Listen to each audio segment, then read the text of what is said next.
London, around 1660. A goldsmith named, let us say, Thomas has a vault. A big, solid vault with an iron lock.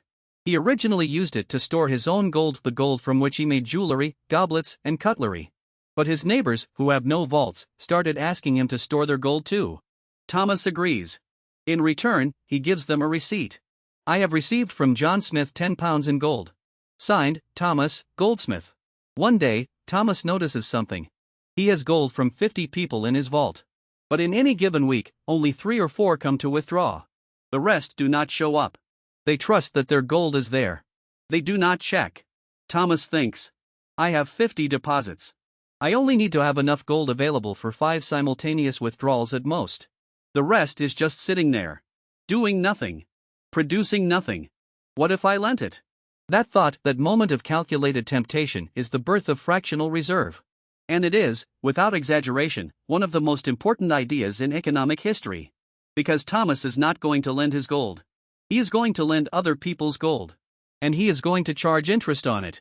And he is not going to tell his depositors a thing.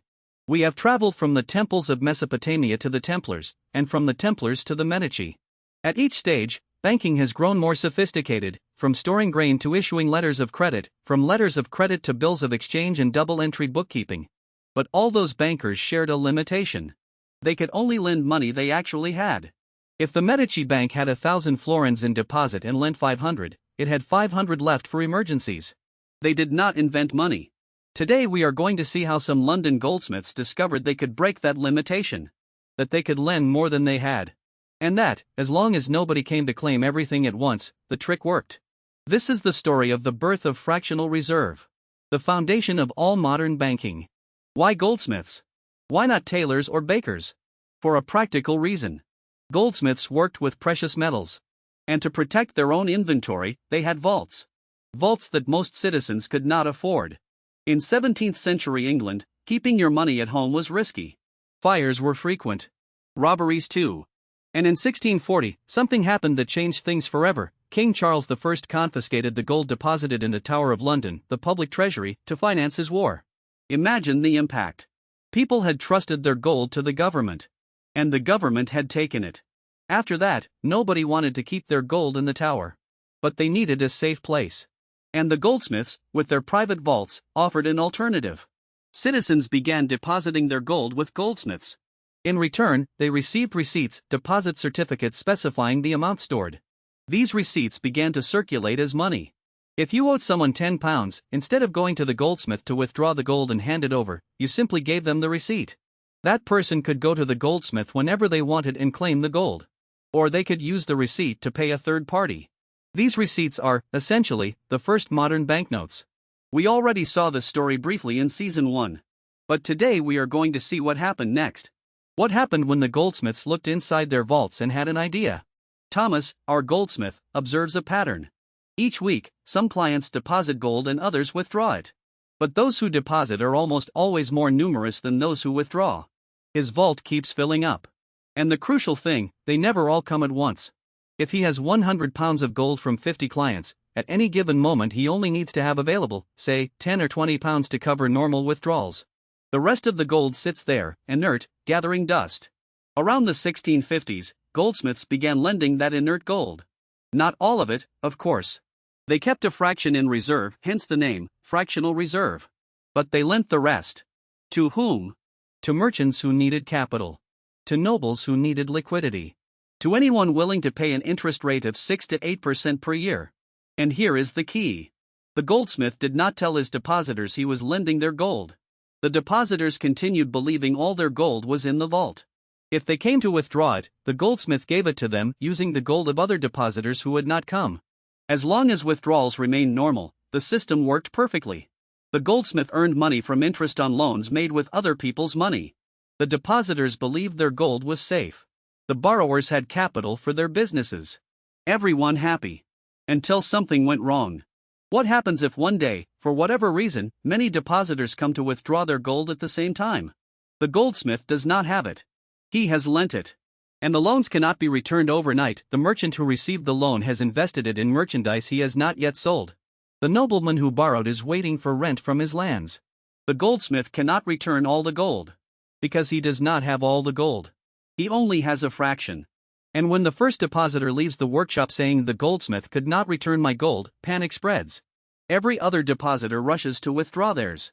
And the more who come, the less gold there is. It is a self-fulfilling prophecy. This is called a bank run. And the London goldsmiths were the first to experience it. Some went bankrupt. The most aggressive, those who had lent too much and kept reserves too low, were the first to fall. Their depositors lost everything. But here is the fascinating thing. The system did not disappear. Because the prudent goldsmiths, those who kept higher reserves, those who lent cautiously, survived. And their clients saw that the system could work. That it was indeed possible to lend part of the deposits without the world collapsing. What was needed was finding the balance. How much can you lend without risking a run? What fraction do you need to keep in reserve? That question, what is the optimal reserve ratio, remains one of the central questions of banking regulation, 350 years later. Let us pause for a moment. Because what we have just described is extraordinary. A goldsmith receives gold that is not his, lends it without the owner's permission, charges interest on it, and counts on the owner not finding out because they will not come to claim it all at once. Is that not fraud? It is a legitimate question. And there are several ways to look at it. The legal perspective of the time, in the 17th century, the rules were not clear. The depositors did not sign contracts saying you may lend my gold. But neither did one saying you may not. It was a gray area. Over time, the law adapted. The idea of the irregular deposit developed, which we mentioned in episode 1, the idea that when you deposit money in a bank, you do not expect to receive exactly the same coins back, but the same amount. And the bank can do whatever it wants with the money in the meantime, as long as it can return it when you ask. It is an implicit contract that most of us accept today without thinking. When you deposit money in your bank, you do not expect them to put it in a box with your name on it. You know they are going to lend it. And in return, the bank pays you interest, however small, and guarantees that you can withdraw it whenever you want. The critical perspective, especially from the Austrian School of Economics, argues that fractional reserve is inherently unstable. That it creates money out of nothing and generates boom and bust cycles. That banks take risks with other people's money and that, when things go wrong, it is the depositors or the taxpayers who pay. The pragmatic perspective, which dominates current banking, says that fractional reserve is imperfect but necessary. That without it, banks could not lend and the economy would not grow. That the risks can be managed with regulation, supervision, and deposit insurance. All three perspectives have solid arguments. And as we will see in the coming episodes, the debate is not closed. Think about your bank account. Right now, as you listen to this, your bank has probably lent most of the money in that account.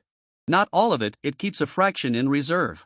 But most of it is in other people's hands, mortgages, personal loans, business credit. You see a number on the screen, your balance. And that number gives you security. You can pay the rent, buy food, go on holiday. But that number does not correspond to banknotes stored in a box with your name on it. It is a promise. The promise that, when you want your money, the bank will have it available.